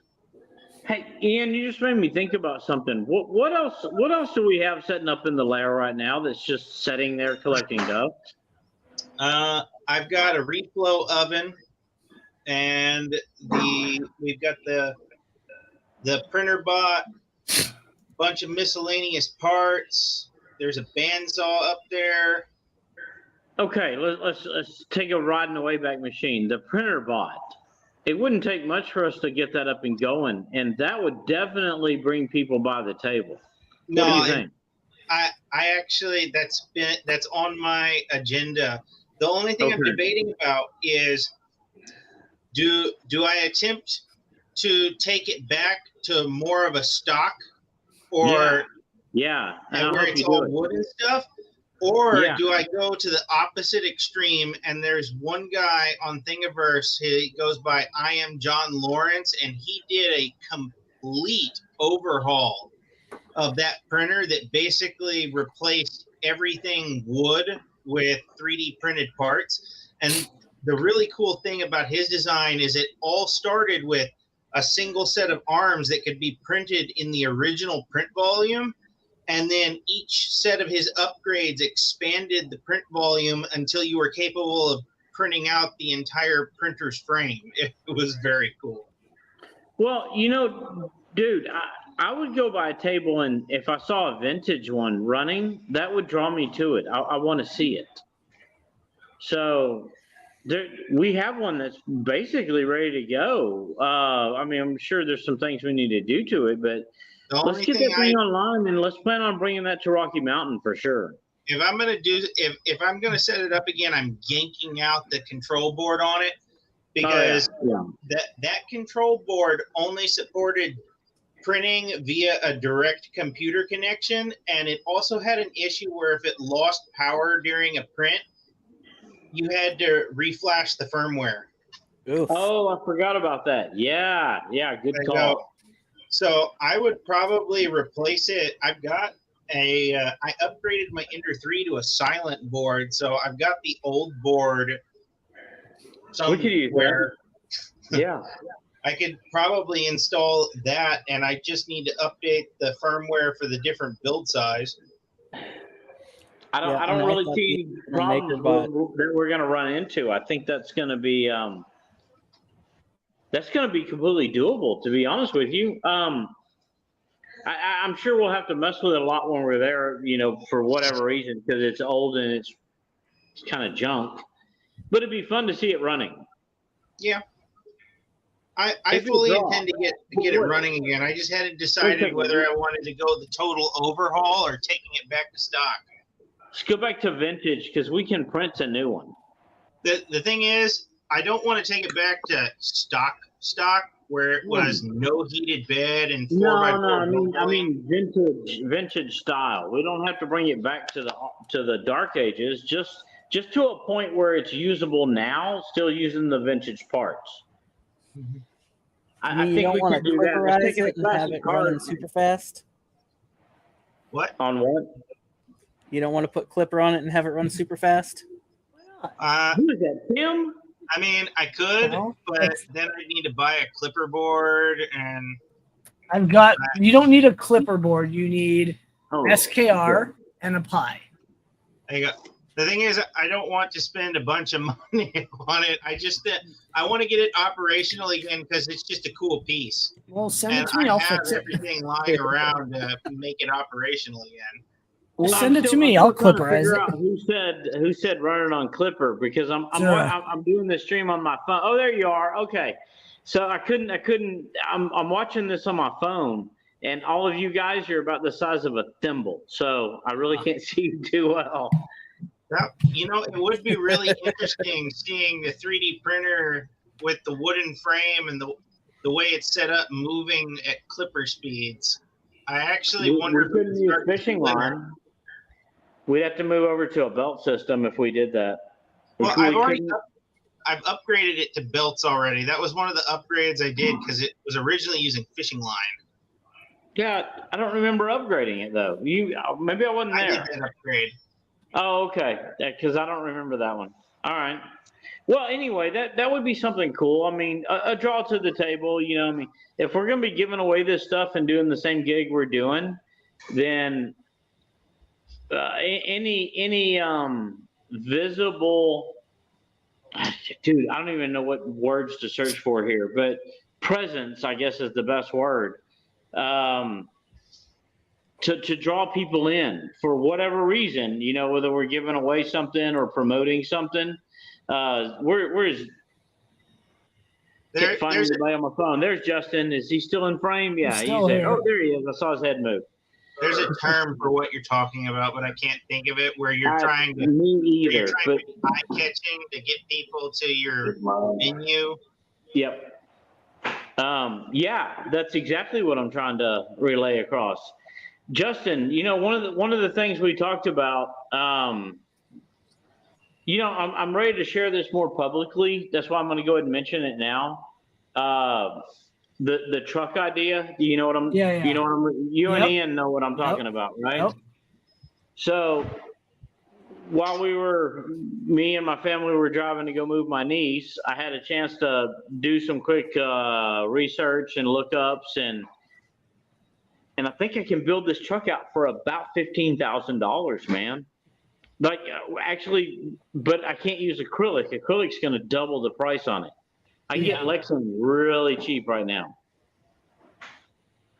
Unfortunately, Lexan discolors in the sun. I mean, 2 years from now, we have to change it. It's going to be yellow and scratched. Oh yeah. But acrylic would last, we can get 5 or 6 years out of it. So that's the trade-off. And unless I go with actual glass, and man, that sounds heavy and that's heavy. I mean, we don't want dangerous. that. And then someone could break it. We don't. Lexan would be good. Go with I'm Lexan thinking and for the then starter before you truck. do- So car wrap stuff. here's if the electric- here's the idea, guys. I'm going to bounce this. Who's in the? I see Steve and who else is in here? Zura. You know what? Oh, I can zoom in on my phone. I see you now. Hey. All right. Okay, that's super cool. Okay, so my idea is to get like a 15, 16, 18, whatever, try to find a good deal on a box truck. Okay. Like a moving truck type deal. Right. Remove the skins on the bed, make it see-through, clear, Lexan acrylic. The prices I found haven't made me real happy, but doable. And then If we need to find a build vehicle- Core XY in it that takes up the entire box, or within the Okay. abilities of that area. Yeah, Dwight, And then- if we need to find a vehicle, I work at a car dealership. I know you do, and this is why I keep bringing this up, because dude, I found the All truck I, I want. all I have to do is go ask my boss, find me this. He will. Okay. Can you add one little filter to that? Try to keep it in the $5,000 range. Right. Okay, This but here's the market- deal. It needs to have an extended cab. Yeah. Because I want to put a full, like a 10 kilogram spool holders inside, like an AMS system, but on a 10 kilogram scale. We can find Where 25 it has- kilogram spools. What's that? 25 kilogram spools. Oh, I didn't even know they made that size. Yep. There you go. Couple companies Honestly, do. I was How thinking big- about how big ditching is the that? spools all together and using a pellet extruder. Yeah, might as well just do a pellet Okay, extruder. so, well, I mean, if we make it a fully recyclable vehicle, yeah, that would definitely have a draw to it, but Mhm. dude, just so Um, complex on something that's yeah. going to be driving down the road to these shows. There's already Yeah. enough things to screw it up just by the bouncing. I can't imagine adding one more complicated piece of equipment to it at this point. Maybe down the Right. road. So say we do like I wouldn't do ABS, I'd just do it in PLA. Push plastic Yeah. has it. We'd have to do a 2.85 right off the bat. $700 for a 25 kilogram spool. Because 285 is going to be easier to run with a bigger nozzle. You're talking at least a 2 millimeter nozzle, if not 2.5. Okay. Because we're not going to want to sit there with 1 millimeter layers. It's going to take forever. The bigger layers, the faster the prints, the more impressive. And you can still put the small nozzles on, but it's $700 for a roll. Yeah, we put a 0.2 nozzle on it on this printer that's the size of a box truck almost. Come back in 6 months. Yeah, Well, you know what, it will it's like, definitely okay, guys, I'll see you represent in next Murph, and it'll almost be done. If it doesn't break. And We would definitely be able to put the logo on the side of it. Everything's bigger in Texas, okay? yeah, I mean, exactly. seriously, that would fit the bill. Right. So, is Lyndon still here? The thing All right. is, I don't think you're going to be able to get that truck for $5,000. No, you're type of minimum condition. 15 to 20K. No, and see, that's what. Okay, everyone, Justin, you included, seems to be missing this one small area. I am not going to use the existing box. I am looking for a truck that got destroyed. Because I'm going to rebuild the box the way we need it to be designed. Right. I don't need skins. I don't even need a frame. I can put all that back together. What I'm looking for is a good, solid square frame, a relatively low mileage engine, whether it be gas or diesel, that'll fluctuate. And then it needs to have a extended cab because that's where the AMS will sit. See, so when you remove the box is destroyed, the price drops dramatically. Right. So 5K is not a bad number. I'd like for it to be in the 3,500 range, but I'd go up to 5K if the mileage was low enough. You're talking getting a salvage title or a branded title at that point. Not necessarily, maybe, but not necessarily. You have to at that price point. Trust me, I deal with enough salvage places. When I did, when I worked with lasers and rock bands and stuff, I drove a lot of box trucks, and the Isuzu Tiltmaster was my favorite truck to drive.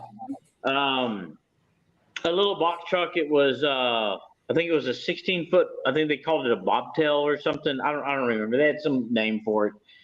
But the truck itself was probably one of the most comfortable vehicles I've ever been in for a long distance trip. I mean, everything about it just kind of wrapped you in luxury, and the air ride of the seat, the air ride of the suspension, and then the cab, and then the suspension had its own system. So we're talking about a vehicle that, with the cab being gone, may not be a total vehicle. Somebody could have just raked it across a bunch of trees and ripped the box off. Right. Because I actually ripped a big hole in it, dragging it, cutting through a mall and hitting a fresh cut crepe myrtle tree, and I ripped a hole in the side of our skin. So I know how fragile they are. You know what? I think we're thinking about it wrong. They go, you know what the problem with a box truck that we drive to the show is? Mm-hmm. What? We'd either have to take two vehicles or we'd be driving a box truck back and forth from the show to the hotel. Yeah, something. We have to tow a secondary vehicle, like the little car that my little daily driver, front wheel drive. We could tow it behind the vehicle. But because of the truck, ultimately, we need to be able to pull the truck into the venue and plug into their outlets there, shore power. Instead of running the engine to run everything, we run it off of where we've driven a truck into the venue. Now, hear me out. Cargo trailer. No, see, we already talked about this. That is the wrong way to go. Yeah, it's too much motion. You're gonna end up with the printer broken when you arrive. Yes, I agree. Trailers are very. They like to bounce around. Well, they have zero. Can bounce around too. No, look, yes, you can build a trailer with. You just do airbags, leaf springs, and an airbag system. Yeah, we could compensate for that, but we're back up to over what this whole truck will cost. Yeah. Oh yeah. So, or we find some sponsors. Like I said, guys, I'm a big picture guy. I stand back and I look at all the possibilities, not just that one. And the box truck idea for me, promotionally wise, cannot be beat. I mean, unless you guys can come up with something better, and then I'll change paths on it. But for the most part, I think that truck is going to be the ultimate promotional on wheels item, and be able to take it to shows and use it there. I mean, fuck, it's its own table, dude. Sorry, I'm cussing now. Sorry. Yeah, any virgin too much alcohol. There's definitely too much alcohol. 8 people watching, so it's not horrible. Well, I see 5 on screen. I don't know who's off screen. So anybody I've offended, I apologize for. And salute. I've got one more little baby shot here. I'm going to finish off. Yeah. You know what we do? We get the 2mm nozzle and we print. And we print Huforge with it with 2mm layers. No, you can't do 2mm layers. You'd have to do real thin layers, but with the big nozzle. That would, it was a huge print. Yeah, massive print. Yeah, but it wouldn't blend. Yeah. Well, we just do it for the heck of it. You could do block color. I mean, you could certainly do block color Huforge. That would be the idea. 3D printed Huforge billboard. Yes. Well, I mean, you could print the Earth logo Mhm. or the Remurf Yeah. logo. I don't even need HueForge to do that. It's basically Right. I have it's the basically Remurf four logo. colors. And it's, hey, Jano, what's going on? I have the Remurf logo Right. in STL right now. Yeah. 2024. I already have it. Yeah. But I need to finish the website before I can redoing the website before I can show it. So, No, Christy, you do your thing. Not 2024, but yeah, You're not I've got gonna, a couple of those somewhere. I'm trying to explain to my sister that if she turns the TV on, it's not going to bother me and it wouldn't bother you guys. And she says, "No, I don't want to be rude." I'm like, "It's in a whole different room. Go turn the TV on." Yeah, I'll go be over offended. and how's remote that sound? right. I'm offended my that you're gosh. offended. Sorry, guys. I took over the conversation. My bad. Well, it's giving me a chance to do some work. Right. All So right. what's your next task, like in your next release, Steve? What are some things you're going to tackle that if you can talk about? Well, so I mean, so next release is Mac. Is Mac native. It does work in parallels now. Like Stu works in parallels. But next release is native. And Mac will be just an app you drop and go. Yeah. And then you can install over the app. Your hot fixes will just be drop over the app, be done. Yep. I like that because I don't enjoy the hot fixes on Windows.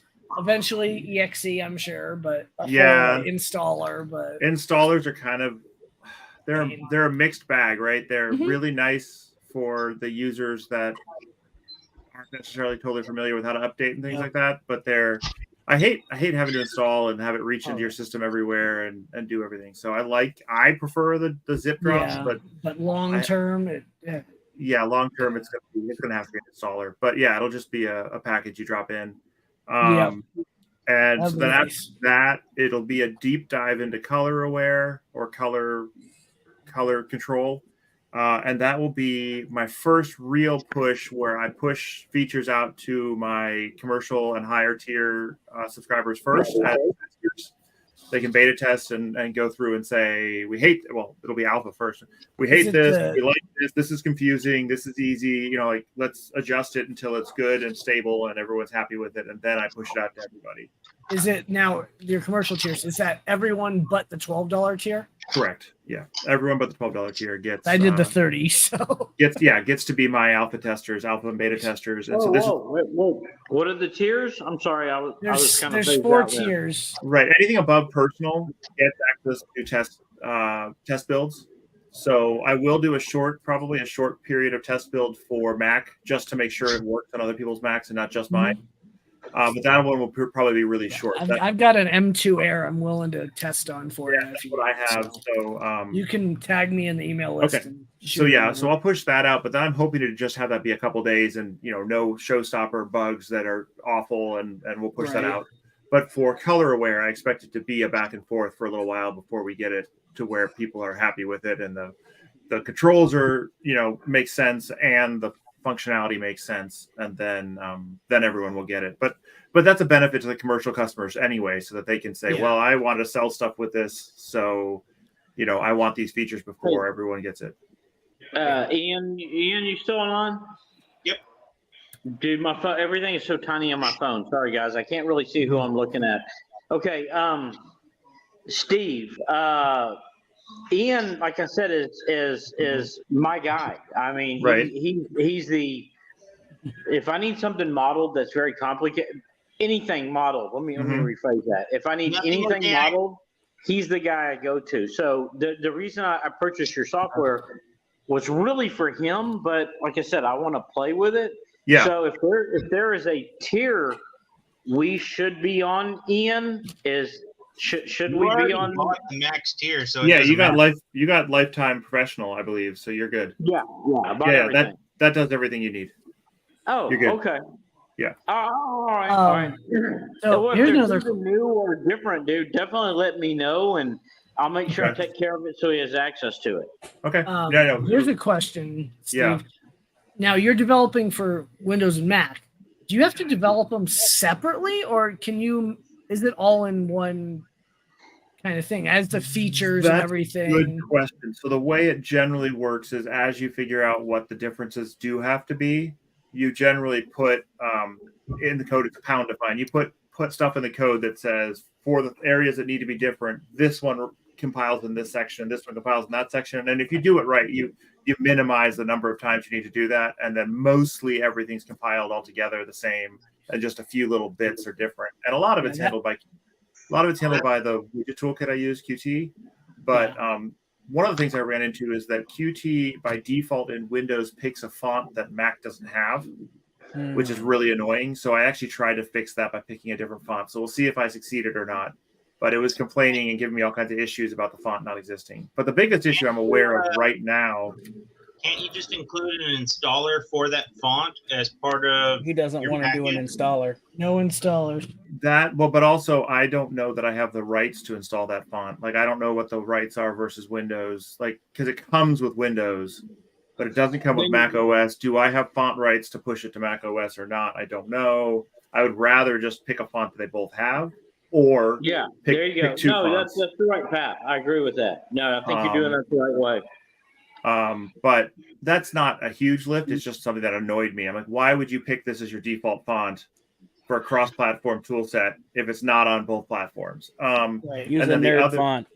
The other thing was the biggest issue that I saw so far was that when I resize the window, my mesh goes to garbage on Mac. I have no idea why. I have no idea why it would go to garbage. You have to remesh it when you finish resizing the window to get it back. I have no clue why that's the case. It makes no sense to me why that would happen only on the Mac, but that's the biggest. Nerdfonts.com. Yeah. I mean, I could go find a font that's free, public domain and all that and bring it on both platforms, but I would just rather pick a standard. I think I went and found a pretty standard font that's been around forever and said, let's try that one. So I standardized the font for my department at the company. We picked Magnum Gothic, and I chose that because you know how some fonts, a capital I looks like a lowercase L, and some of them even make it worse because the one also looks like a capital I and a lowercase L, and there's several other things that all look the same. So I actually turned it into a thing for my team. I said, okay, I've got $100. All of y'all go find me a font that has no overlap. And so they all went out, and then I went through the ones that came back, and I picked the one that I thought looked most professional, Amalgam Gothic, and I said, this is our standard, and here's your money. And so we've been using that as a standard. That was money well spent, in my opinion, because I was so tired of that. Yeah. Do you know what the worst one was? LastPass used to use a font where the 1 and the L looked the same. And I was like, are you kidding me? I literally can't tell. I literally would backspace over, hit L, and then backspace and hit and 1, and you couldn't tell the difference. There was no difference. I was like, are you joking that this is the font you chose as default for your website for a password manager site? They fixed it since then, but I was like, you gotta be kidding me. Stupid. Yeah. Poor life choices. But now that people point out my poor life choices, I have more sympathy. Well, just be careful when you go porting to Linux, because you'll get all kinds of people arguing over you should use app image, you should use Flatpak, you should use. I know there's already that discussion going on, and I'm like, I was a Linux developer for like 15 years, so the Linux side is actually a pretty small lift. But I was like, how am I going to package it? Like, what package am I going to put it in? And then there was that discussion, and I was like, it might just be a zip archive. I'll tar-gz it, and you can unzip it, like, because it doesn't need to install. There's nothing wrong with that. See, that's one of the reasons I like. I'm going to say app image, for example, because it's the one I've gotten to also work on Windows. But you have an app image, you just double click it, it runs. It's like using the .app file on Mac.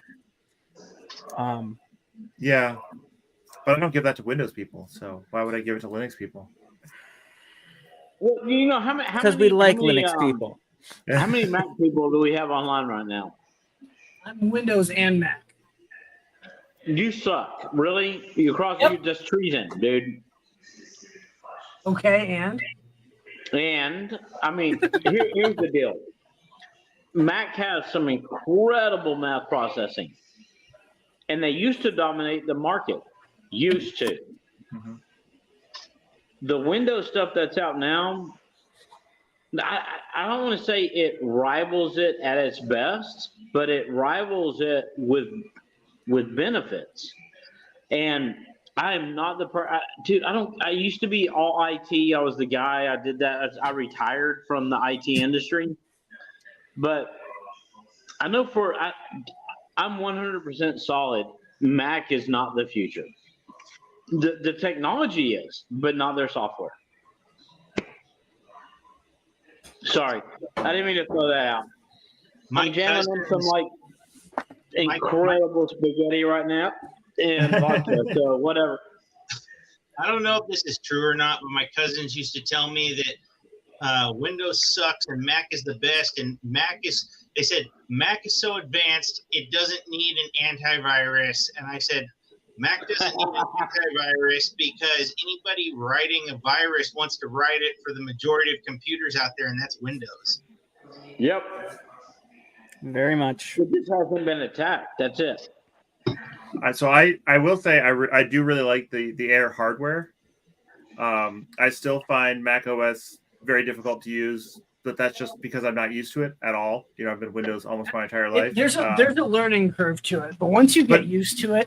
I'm someone who used Xmonad as a developer for 5 years, so tiling window manager where I never took my hands off the keyboard, and it's totally unusual and not the way most people use a computer. I loved it, but I just like Mac OS gives me fits. But I will say the hardware is really, really nice. Like it's the best laptop I've ever used in terms of like actually physically manipulating the hardware.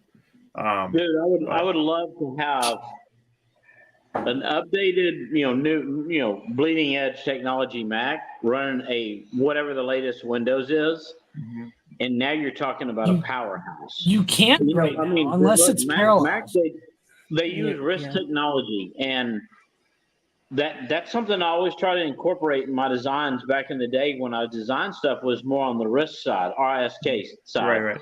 And Mac really utilized it, and that's what gave them the edge. So if we can, just like going over to like a USB port, once we make things more universal, it won't be about Windows and Mac. It'll be about the best hardware with the best software. And we're not there yet, but I can tell you Mac software, there's some greedy bastards, and it really hurts my feelings that they're still that way. Yep. So until they change that attitude, I am not going to be a fan. I might still use their stuff, but I'm still not going to be a fan. It still blows my mind that I can start to try to load an app and it'll say, "Yeah, I'm sorry, you don't have enough memory. We're not loading it for you." There you go. What? What? This is the user-friendly version? Yeah, right. Well, at least it's not like, oh, you don't have the premium version of the operating system. Pay $20 to upgrade. Well, true. Oh my God. Yeah, let's not have this discussion. It's like talking about politics. Well, the good thing about this discussion is it ends in like a minute. 1 minute. Yeah, we're done in a minute. Hey, I do have a question for you real quick, Steve. Yeah. When I was watching your presentation, I don't know what else to call that. Justin had it up. You were talking about it. Is there a way to incorporate an AI into it that will advance some of those settings? It is not on the near-term roadmap at all. I had someone ask me for an API to control the sliders so they could do it externally. Okay, yeah. I'm on the same path. Yeah, okay.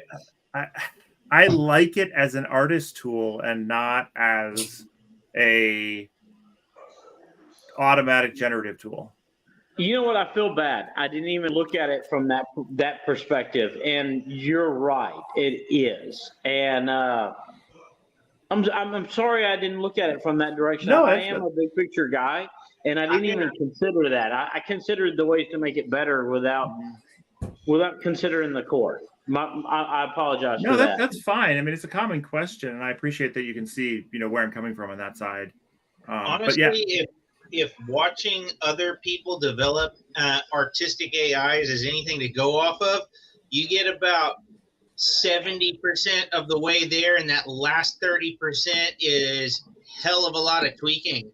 But just imagine if you could incorporate 70% of an AI to get things roughly set in, and then the human came in and did the last 30%. You know what, Ian? You figure that out, dude, and we'll market it. How's that sound? There's a lot of other things I want to do first. Let me put it that way. There you go.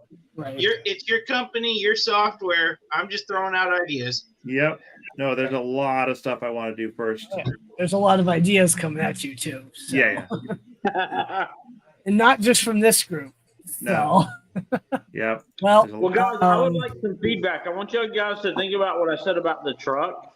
And Justin, Ian, you and I were going to talk about this on a regular basis, but I would love to hear some feedback from everyone else about their ideas. Brainstorm it type deal. Yeah. And then give me your honest opinion. If you don't mind, I mean, if you charge an hourly rate, we'll discuss it. But overall, I would like to fall back on you guys' experience and backgrounds and just your overall, what do you see? What do you think about it? I think it would be something fun to do, and anybody that wants input on it will definitely be recognized on the end product. But it's more of it just sounds fun to me, and that's kind of where I am in my life right now. I want things to be exciting and fun, and I get bored real easy. So this is something new for me. Yeah. All right, guys. I do have an early morning and a very long day ahead of me tomorrow. So thank you all for hanging out. Much appreciated. Yes, sir. We'll do this again next week. Yep. All right. So thank you, Steve, for walking me through a bit of UForge. I'll hopefully futz with it more this week and maybe actually print something. Ooh, yeah, Steve, printing something is good. This weekend I'm going to be at home, and I'm actually going to play with your program. All right. And I'll give you an honest feedback on my limited abilities with it. How's that sound? That sounds great. Sweet, guys. Right. Thank you to guys. everyone who was Good night. watching, and we'll see everyone next week. All right. End the broadcast. Steve, just when I end the broadcast,